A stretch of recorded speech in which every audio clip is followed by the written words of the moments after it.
Good day, welcome to Mavro News Africa. My name is Kobe Oboro.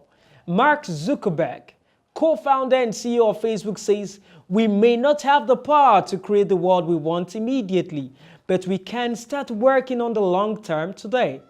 Truth be said, helping others should be a natural extension of every leader's responsibility. Unfortunately, it doesn't come as easy as one would think. As leaders, we often get too caught up in our operations to give people the help they need. However, in the last year and this year, it has been realized that Triple M has gone a long way in helping others. Just recently, I was at one of the universities in Africa where a brother and sister told me their story.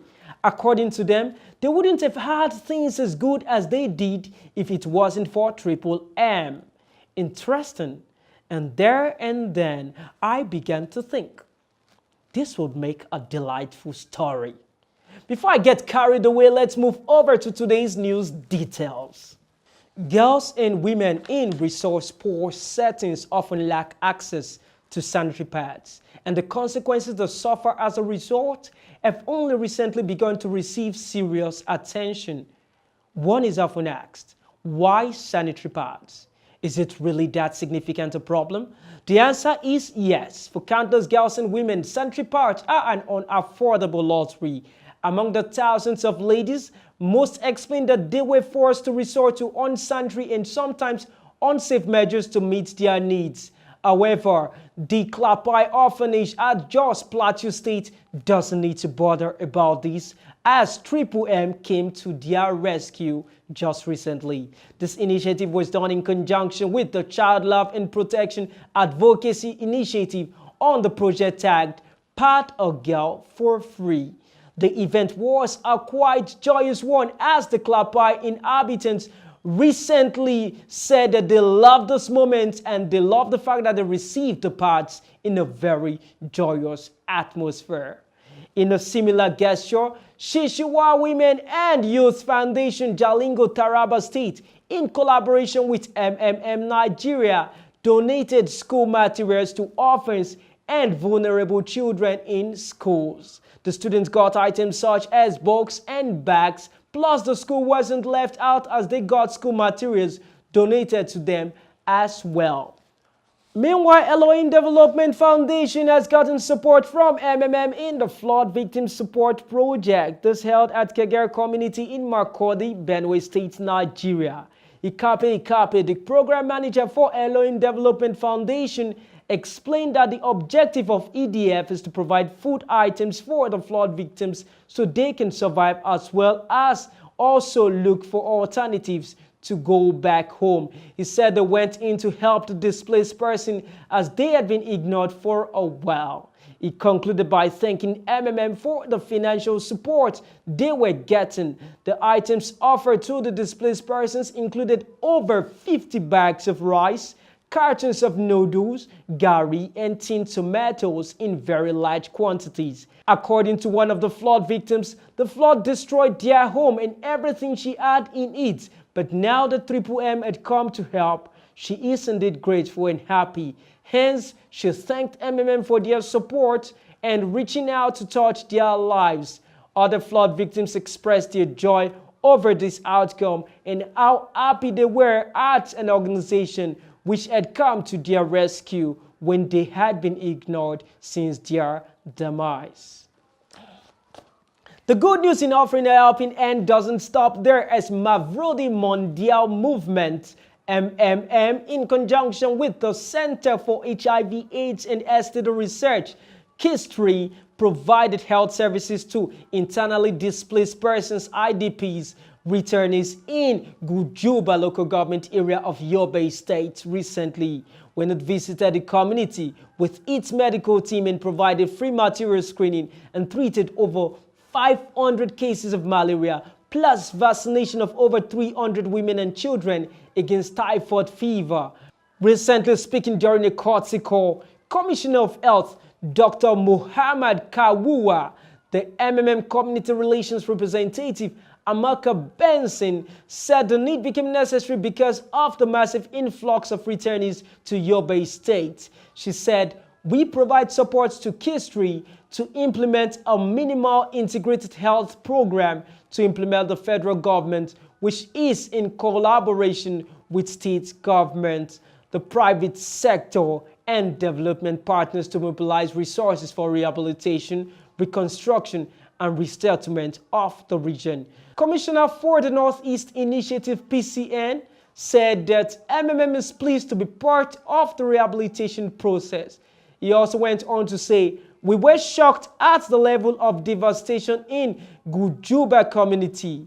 Speaking as well, Unduka also project director Kistri said the state and PCN are committed to rebuilding of the entire Northeast, adding that nothing is too small to offer to IDPs in the region, and thanked Triple M, the state government, and PCN for reaching out to the Gujuba community. Responding, the Commissioner for Health, Dr. Muhammad Kawuwa, appreciated MMM and Kistri, while the state coordinator of PCNI, Mr. Musa, said the PCNI's primary focus is to coordinate interventions for the rebuilding, reconstruction, and rehabilitation of the people of the Northeast that were devastated due to the Boko Haram insurgency. Now, talking about Ghana, the Black Stars of Africa. Events caught across Ghana as seminars held in various parts of Ghana. We had a lot happening in coffee shops and malls as seminars held at Nungwa Hall. Events also held at Quadisco Hotel, as well as Kumasi Polytechnic, to mention a few. Meanwhile, in Kenya, there has been a general wave of despair in the MMM community, considering having passed through a challenging time, where partial provide help, that is PH, that has been pending since last year, October 2016, until now, is being talked about. Guiders, however, have been trying to seek solutions to answer the mind-boggling question of when will they be released from downlines. More so, another wave set is talking about the August 1st Segwit stalemate. Both GH and PH of BTC have paused, and persons think it's causing a lot of delays. The community is worried because there are no concrete solutions yet, and despite this, they have to save the community by recruiting more for sustainability. Guiders are putting all they can.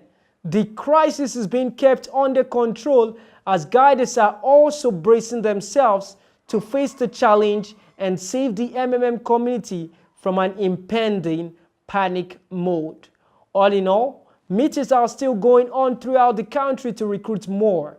MMM is proving more and more to be a lifestyle that embraces all challenges of life that call for unity, courage, strength, and hope that we all ought to embrace. Meanwhile, still coming from Kenya, Team N had a football match known as Mavro match, which was a very memorable event as crowds cheered to the spectacle and joyous moments. And in a similar atmosphere of resounding applause, persons have commended MMM Kenya as they continue in their good works. Such works have come in the process, such as the arrival of the Mavro mission team in Narok, where they had a massive campaign and enlightenment in the streets and stores, telling persons about the beauty of being a participant of Triple M and freeing oneself from financial slavery. Meanwhile, the Yuletide season is drawing near. So how prepared are you to get your loved ones a gift? Do not forget that MMM makes that a pretty thing. When you provide help with your spare money, you may be helping someone's family to fulfill a long-wished desire. Make someone happy today and provide help. Oh yes, if you do have the intention of gifting something nice to me and you have a problem in reaching me, do not be troubled. All you need to do is provide help in the community, and when someone receives your help elsewhere, that is all the gift I need from you, making someone else happy. Thank you for listening in. Once again, I remain Kobe Oboro saying, for everything there is an exception to the rule. Keep being the exception and rule. Have a lovely day.